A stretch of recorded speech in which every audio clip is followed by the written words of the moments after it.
देश रोजाना पर वक्त है प्राइम टाइम का। मैं हूं आपके साथ स्मिता सिंह और देश रोजाना के प्राइम टाइम में आज जो खबरें हिस्सा बनी हैं उनमें मुख्य हैं हरियाणा में नूह हिंसा पर अपडेट के साथ प्रदेश और देश की सियासी खबरें। लेकिन सबसे पहले बात आज की सुर्खियों पर।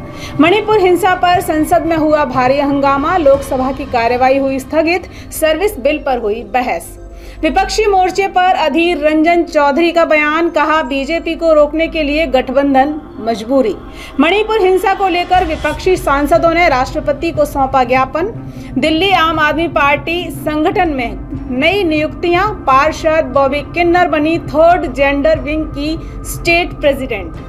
मेवात हिंसा के चलते यूपी के 11 जिलों में अलर्ट, 84 कोसी परिक्रमा के चलते बढ़ाई गई सतर्कता। नूह हिंसा पर सुनवाई, 3 राज्यों को मिला नोटिस। सीएम खट्टर बोले 2.7 करोड़ की है आबादी, 60,000 जवान हरेक की हिफाजत नहीं कर सकते। हिंसा में हुई नुकसान की भरपाई दंगाइयों से वसूली जाएगी। निकोबार द्वीप समूह में भूकंप का झटका, रिएक्टर स्केल पर 5.0 मापी गई तीव्रता, जान माल का कोई नुकसान नहीं हुआ। और आइए अब कुछ खबरों पर डालते हैं विस्तार से नजर। प्रदेश के नूह मेवात में हुई हिंसा के बाद माहौल का शांतिपूर्ण बनाए रखना, इसको शांतिपूर्ण रखने के लिए शासन प्रशासन की तरफ से पूरी कोशिशें की जा रही हैं। इसी बीच प्रदेश के मुख्यमंत्री मनोहर लाल खट्टर ने सभी से शांति और भाईचारा बनाए रखने की अपील की है। सीएम ने बताया कि इस दुर्भाग्यपूर्ण घटना में 6 लोगों की जान गई है। बता दें कि हिंसा पर काबू रखने के लिए हरियाणा पुलिस की 30 और पैरामिलिट्री फोर्स की 20 यूनिट केंद्र से मिली हैं, जिसकी तैनाती कर दी गई है। अब तक 16 लोगों को गिरफ्तार किया जा चुका है। हरियाणा के डिप्टी सीएम ने हिंसा को लेकर आयोजकों पर पूरी जानकारी न देने का आरोप लगाया है, तो वहीं पुलिस साजिश की बात कह रही है। वहीं सुप्रीम कोर्ट ने भी सख्त रुख इस पर अपनाया है। हेट स्पीच पर रोक लगाए सरकार ऐसी बात कही है। ऐसा सुप्रीम कोर्ट ने आदेश दिया है कि हेट स्पीच पर रोक लगाई जाए। साथ ही 4 अगस्त को इस मामले की अगली सुनवाई अब की जाएगी। अब बात करते हैं प्रदेश की सियासत की, जहां आगामी लोकसभा चुनाव और उसके बाद प्रदेश के विधानसभा चुनाव के मद्देनजर सभी पार्टियों ने सत्ता पर काबिज होने के लिए जी तोड़ मेहनत शुरू कर दी है। मुख्य पार्टियों की कमान खुद उनके आला कमानों ने संभाली हुई है, अपने हाथों में ले रखी है। बात कांग्रेस की करेंगे। भले ही कांग्रेस पार्टी आपसी गुटबाजी के पेंच में फंसी पड़ी है, लेकिन पार्टी के आला कमान तो यही चाहते हैं कि गुटबाजी का ये बवाल चुनाव से पहले निपट जाए।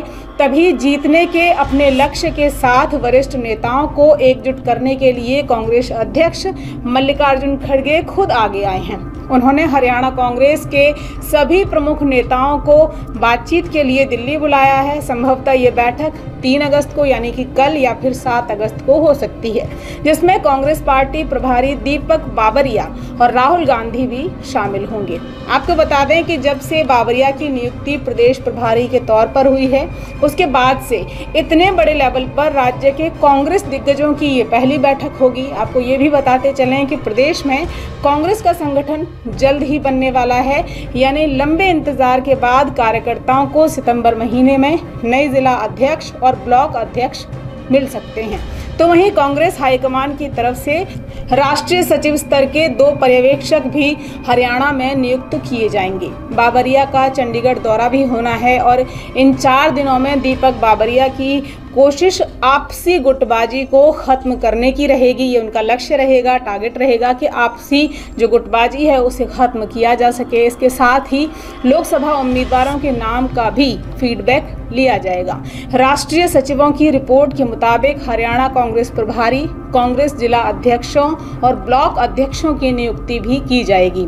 इसके साथ ही ये भी बताया जा रहा है कि नेताओं को कोटा सिस्टम नहीं चलाने दिया जाएगा। प्रदेश स्तरीय संगठन में कांग्रेस के प्रमुख नेताओं की सलाह ली जाएगी ताकि प्रदेश स्तर पर पार्टी में एकजुटता बनी रहे। भले ही कांग्रेस पार्टी प्रदेश में बिखरी हुई हो, लेकिन वो देश में खुद को दूसरी पार्टियों के साथ मिलाकर राजनीति के नए दाव अच्छे चल पा रही है। तभी तो उसकी अगुवाई में इंडिया गठबंधन बना और मणिपुर मामले पर सत्ता पक्ष को घेरने की पुरजोर कोशिशें भी लगातार हो रही हैं। आज मणिपुर हिंसा मामले में विपक्षी सांसदों ने राष्ट्रपति द्रौपदी मुर्मू को ज्ञापन सौंपा। राष्ट्रपति से मुलाकात के बाद मल्लिकार्जुन खड़गे ने कहा कि जब भी मैं बोलता हूं मेरा माइक बंद कर दिया जाता है। प्रधानमंत्री को मणिपुर जाकर वहां के ज़मीनी हालात को देखना चाहिए। सरकार हरियाणा मामले पर भी संज्ञान नहीं ले रही है। आपने भी खबरों में देखा होगा कि कई सारी संसद की ऐसी फुटेज आ रही हैं जिनमें ये देखा जा रहा है कि उपराष्ट्रपति ओपी धनखड़ जो हैं वो लगातार विपक्ष के नेताओं से कह रहे हैं कि आप सलीके से बात करिए, और पूरे फुटेज में जो ओपी धनखड़ हैं वो दिखाई दे रहे हैं, लेकिन विपक्षी नेता जो हैं वो फुटेज में नहीं दिखाई दे रहे हैं। तो ऐसी खबरें हैं कि विपक्ष को बोलने नहीं दिया जाता है सदन में, तो उसी को लेकर आज ज्ञापन सौंपा गया राष्ट्रपति को।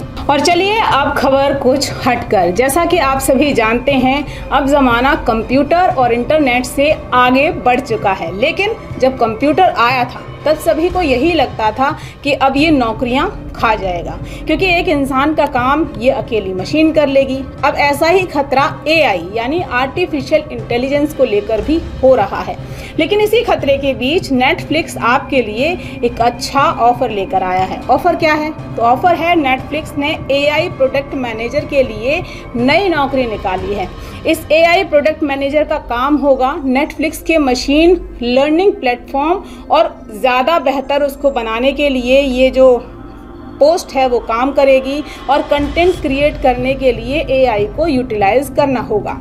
AI manager, AI product manager की पोस्ट के लिए $9 लाख यानी करीब 7.4 करोड़ रुपए की सैलरी नेटफ्लिक्स दे रहा है। इस पोस्ट के लिए जिस किसी का भी सिलेक्शन होगा उसे कंपनी में मशीन लर्निंग प्लेटफॉर्म को ज़्यादा बेहतर बनाना होगा। गौरतलब है कि आजकल देश दुनिया की कई बड़ी कंपनियां आर्टिफिशियल इंटेलिजेंस का ज़्यादा से ज़्यादा इस्तेमाल कर रही हैं। इसके इस्तेमाल को लेकर माइक्रोसॉफ्ट और open AI, chat GPT, Google board ने दुनिया भर को हैरान करके रखा हुआ है। हालांकि इसके विरोध में हॉलीवुड में हड़ताल भी हुई, हड़ताल पर भी हॉलीवुड गया।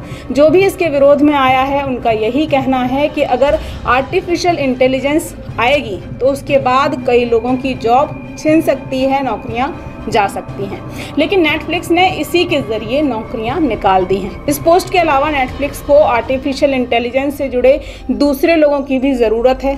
इस कंपनी ने एक वैकेंसी टेक्निकल डायरेक्टर के लिए भी निकाली है, जिसके लिए कंपनी की तरफ से 4.5 लाख से लेकर 6.5 लाख सालाना की जो सैलरी है वो दी जाएगी। तो आज के प्राइम टाइम में बस इतना ही। कल फिर होगी मुलाकात उन मुद्दों के साथ जो रखते हैं आपसे सरोकार। नमस्कार। हमारे साथ जुड़े रहने के लिए देखते रहिए देश रोजाना का YouTube चैनल, सब्सक्राइब कीजिए। साथ ही देश रोजाना की खबरें सबसे पहले देखने के लिए प्रेस कीजिए बेल आइकन।